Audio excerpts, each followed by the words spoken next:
Nur Muhammad sallallahu la ilaha illallah.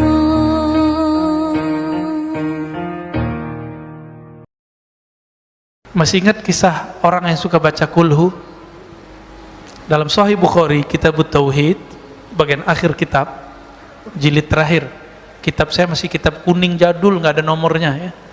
Kitabut Tauhid, Darul Fikr yang lama. Di situ disebutkan bahwa ada seseorang pemimpin perang, setiap kali mimpin sholat, selesai satu ayat dia tutup dengan kulhu.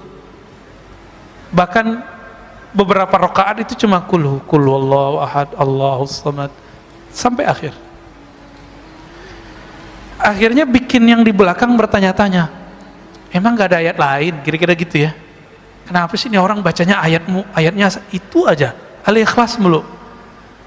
Pulang ke Madinah, sahabat-sahabat yang jadi makmum ini melaporkan apa yang dia lihat, padahal Nabi gak pernah menyuruh begitu.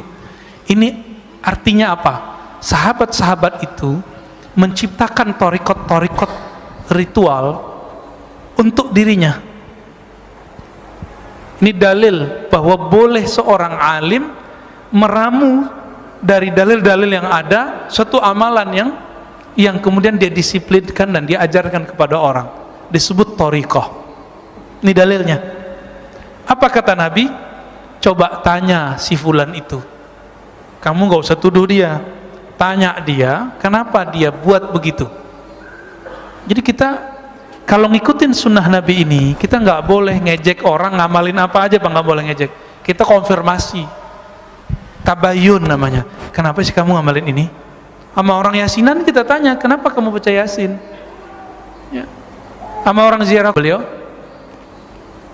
karena di dalamnya ada sifatur rahman, sifat-sifat Allah yang maha pengasih penyayang. Aku suka membacanya. Lalu dibawa lagi kabar jawaban itu ke Nabi. Nabi kemudian mengatakan, sampaikan kepadanya.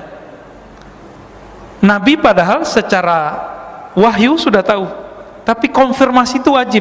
Maka mursyid-mursyid, ahli-ahli firasat, kita nggak boleh berhukum dengan kasyaf.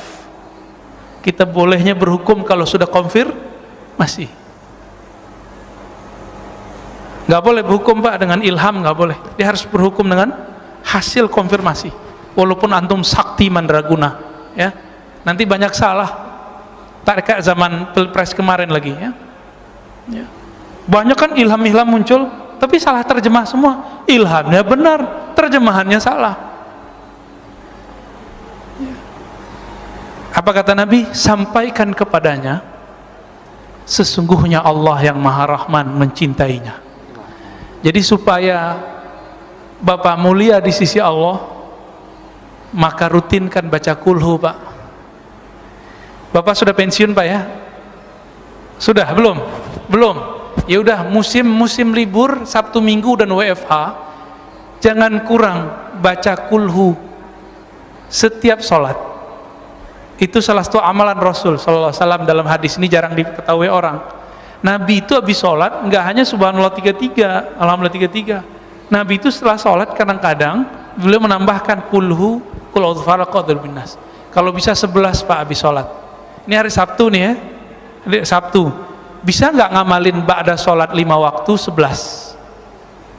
Ustadz angkanya dari mana? Udah ikutin aja. Ya.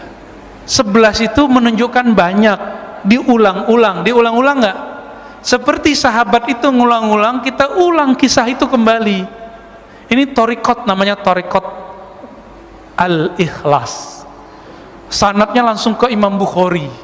Imam Bukhari langsung ke sahabat Nabi dan langsung di ACC Rasulullah. Ketahuilah wahai sahabat, engkau dicintai oleh Allah. Itulah pengangkatan kewalian. Jadi teman-teman, wali itu diangkat, itulah wisuda kewalian. Jadi bukan wisuda-wisuda yang seperti antum bayangkan itu pengangkatannya begitu. Jadi sahabat-sahabat itu diangkat sama Allah, diangkat Rasulullah. Tinggi itu Pak makomnya. Tinggi nggak tuh makomnya? Tinggi. Bisa nggak diulang? Bisa. Karena setiap ulama itu akan mewarisi ilmunya. Semoga kita pewaris ilmu Thariqat Al-Ikhlas. Cobain Pak. Kalau mau ngamalin juga nggak apa-apa. Ya, kalau saya suka baca Al-Ikhlas. Ya, kalau dulu masih remaja, tapi remaja saya udah nikah Pak. Saya ngamalinnya semalam 1000-an. Ya, 1000 kita ngamalin hampir tiap malam.